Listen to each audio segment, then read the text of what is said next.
Today is an exciting day because I just received my new set of bumper plates from Homegrown Lifting. And in this video, we're going to open these boxes up, take a look at these bad boys, and I'm going to give you my first impressions on what I think of this new set of bumper plates. Let's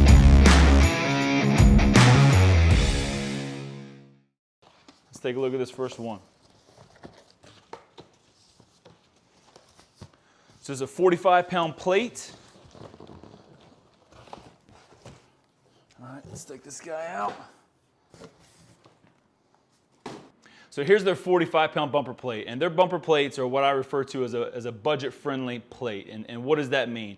Well, first of all, from a price standpoint, it's going to be very budget-friendly, right? So to give you a comparison standpoint, so I've got a couple other sets of plates in my home gym. I've got a pair of Usaka 20-kilo plates. Now those are, you're talking a high-end plate, about $250 a piece. So with Homegrown Lifting, this 45-pound plate right now is going to run you about $57.50, so a little less than $60 a piece. Obviously a huge difference from the high-end Usaka plate. However, to give you something a little bit more within its price range from a competitor standpoint, so I've got a pair of Sornex Recon bumper plates that are going to be similar. They're also going to be a crumb rubber plate. They're going to be thick in size, but they're all black. They don't have the color flakes throughout.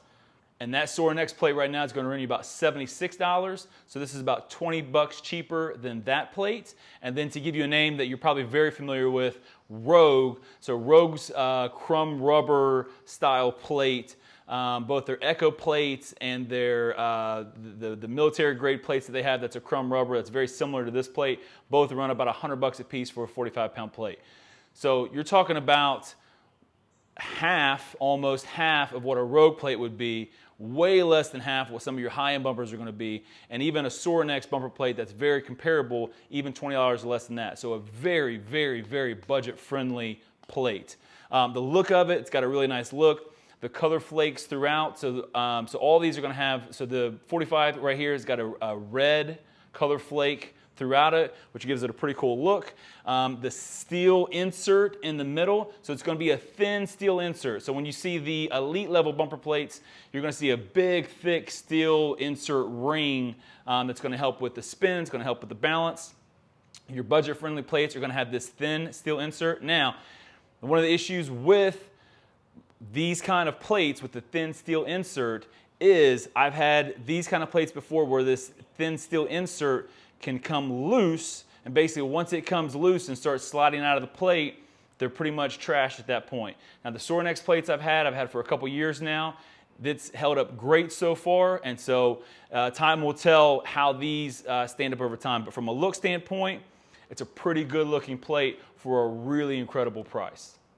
If you've not heard of Homegrown Lifting, if this is literally one of your first times hearing of Homegrown Lifting, or you just heard about them and then you found this video, don't worry. They're an extremely young company. I think they were founded during COVID when nobody could find weight plates. They decided to start up a company. And so they've got some bumper plates right now and a few other products. Ooh, those are sharp. So here is their 25-pound plate. So their 25-pound plate is a yellow color flake throughout it. And I tell you what, that really pops off the black and that looks sharp. 25-pound plate, it's still going to be thicker, it's still going to be a little bit thicker than some of your higher end bumper plates. To give you an example, let me check my cheat sheet real quick.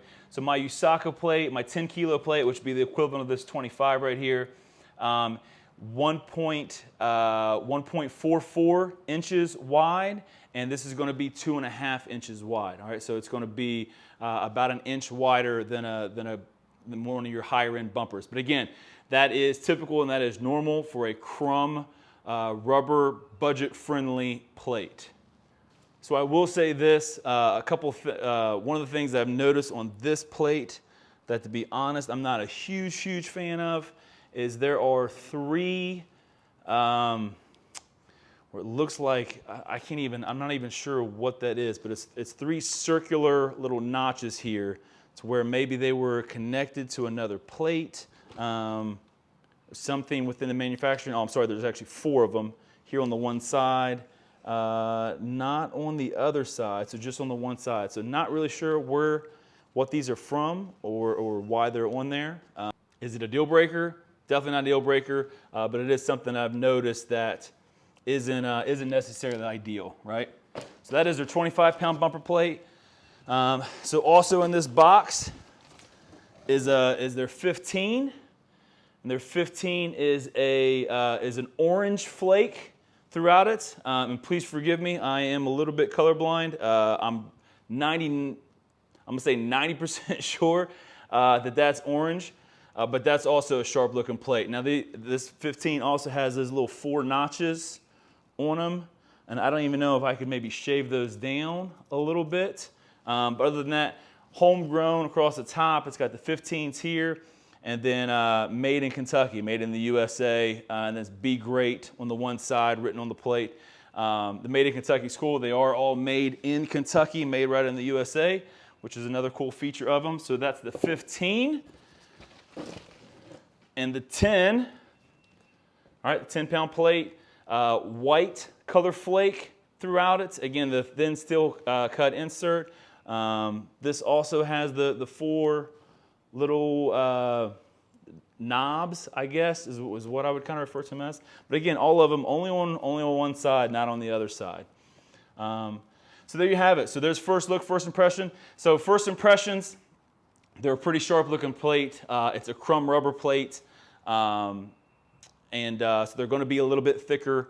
To give you some of the other dimensions, if you want to compare 45s. So the homegrown 45-pound plate is going to have a width of 3.6 inches. The Sorinex plate, the Recon plate, 3.75. All right, so this is actually a little bit narrower than the Sorinex plate. If you compare that to a Rogue Fleck crumb rubber plate, that's also going to have kind of some color throughout the plate. That's 2.76 inches wide. So those are about an inch narrower, the 45-pound plate. And then my Usaka's 20-kilo plate, just over 2 inches. So it's 2.0 inches once you do the conversion from millimeters to inches.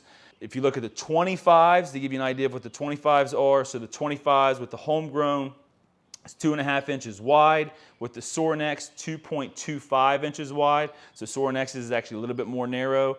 The Rogue Fleck, 1.6, so about an inch narrower than the homegrown.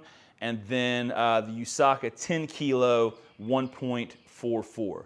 So that kind of gives you just an idea from a width standpoint.